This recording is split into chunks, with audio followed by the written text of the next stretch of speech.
بسم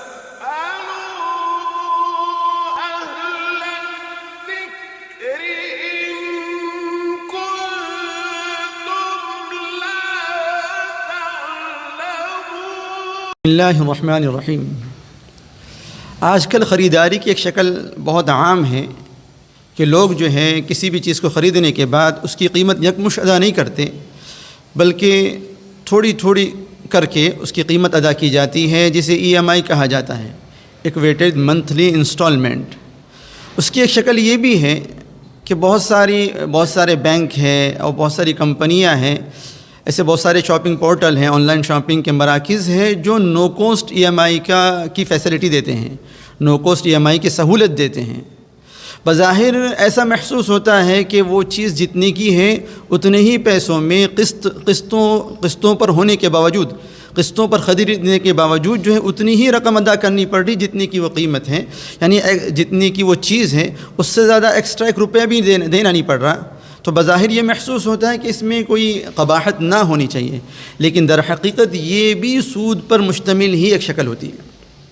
اس کی شکل یہ ہوتی ہے کہ جب ہم کوئی چیز خریدتے ہیں، مان لیجئے فلپکارٹ سے یا امیزون سے ہم نے کوئی موبائل خریدا اور وہ نو کوسٹ EMI کی سہولت پر مشتمل تھا، تو جتنے مثلا 40,000 کا موبائل ہے تو 40,000 روپیے جو ہے اگر ہم نے بینک کے کارڈ کے ذریعے سے نو کوسٹ EMI کا آپشن سلیکٹ کیا اور ادا کیے، بینک نے ہماری طرف سے 40,000 روپے ادا کر دیے اور ہم سے 40,000 ہی وصول رہی، لیکن اس کے باوجود یہ سود پر مشتمل اس وجہ سے ہوتا ہے کہ بینک ہماری طرف سے جو 40,000 روپے ادا کرتا ہے، ہم کو جو 40,000 روپے کی جو سہولت دیتا ہے، اگرچہ ہم سے 40,000 سے زیادہ نہیں وصولتا،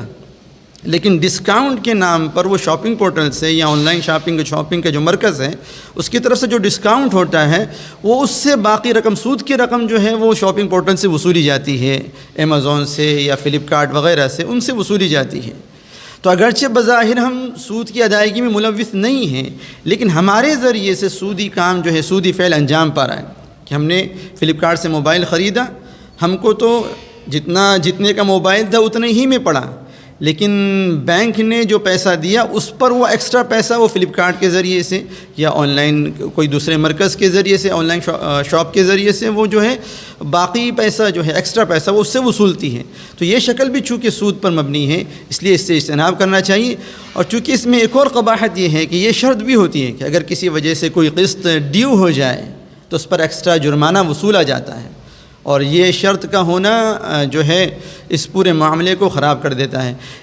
ایسی ایک اور خرابی کا ذریعہ جو ہے، اس شکل کی خرابی کا ذریعہ کہ یہ معاملات اکثر جو ہے کریڈٹ کارڈ کے ذریعے سے انجام پاتے ہیں۔ ڈیبٹ کارڈ پر عموماً بینک کی طرف سے یہ سہولت نہیں ہوتی، نو کوسٹ EMI کی سہولت ڈیبٹ کارڈ پر نہیں ہوتی، عام طور پر کریڈٹ کارڈ کے ذریعے سے ہی یہ سہولت دی جاتی ہے عام طور پر۔ اور کریڈٹ کارڈ کا استعمال فی نفسہ ہی ایسی چیز ہے کہ اس کے سلسلے میں علماء کا بہت زیادہ اختلاف ہے کہ کریڈٹ کارڈ کا استعمال جائز ہے یا ناجائز ہے۔ وہ ممالک جن کے اندر جو ہے کریڈٹ کارڈ کا استعمال ضروری ہے تو وہاں تو کریڈٹ کارڈ بنوانا جائز ہے وہاں کے لوگوں کے لیے مجبوری کے درجے میں، لیکن جن ممالک کے اندر، جن ملکوں کے اندر کریڈٹ کارڈ کا استعمال ضروری نہیں ہے وہاں کریڈٹ کارڈ نہیں بنوانا چاہیے، علماء اس سے منع کرتے ہیں۔ تو چونکہ نو کوسٹ EMI کے ذریعے سے جو چیز خریدی جاتی ہے وہ ان ساری قباحتوں پر مشتمل ہوتی ہے کہ اس کے ذریعے سے سود کا فعل بھی انجام پاتا ہے، سود بھی وجود میں آتا ہے، اگرچہ خریدار سود نہیں دے رہا، اگرچہ خریدار ایکسٹرا پیسے نہیں دے رہا، لیکن اس کی طرف سے کوئی اور ادا کر رہا، اس کی طرف سے کوئی اور ایکسٹرا پیسہ ادا کر رہا ہے، تو سود کا معاملہ تو وجود میں آ رہا ہے۔ اور ساتھ ہی ساتھ اس میں ایک شرط یہ بھی ہوتی ہے کہ اگر کسی وجہ سے کوئی قسط ڈیو ہو جائے تو قسط ڈیو ہو جانے کی وجہ سے ایکسٹرا جو ہے وہ جرمانہ لیا جائے گا، تو اس وجہ سے بھی یہ شکل نو کوسٹ EMI پر خریداری کرنا برا ہے۔ اور تیسری برائی اس کے اندر یہ ہے کہ کریڈٹ کارڈ کا استعمال بھی کیا جاتا ہے، جو اکثر علماء کے نزدیک جو ہے برا ہے، اس لیے اس سے بھی اجتناب کرنا چاہیے۔ اگر ہمارے پاس یکمشت رقم ہے، اتنی رقم ہے کہ جس کے ذریعے سے ہم نقد ادائیگی کر کے پوری ادائیگی کر کے سامان لے سکتے ہیں تو لیں، ورنہ یا تو پرانا یوزڈ جو ہے سامان استعمال کر لیں یا صبر کر لیں، اللہ تبارک و تعالیٰ جو ہے سہولت دے گا، موقع دے گا، اور اس سے بہتر چیز جو ہے اللہ تبارک و تعالیٰ ہمیں دلوا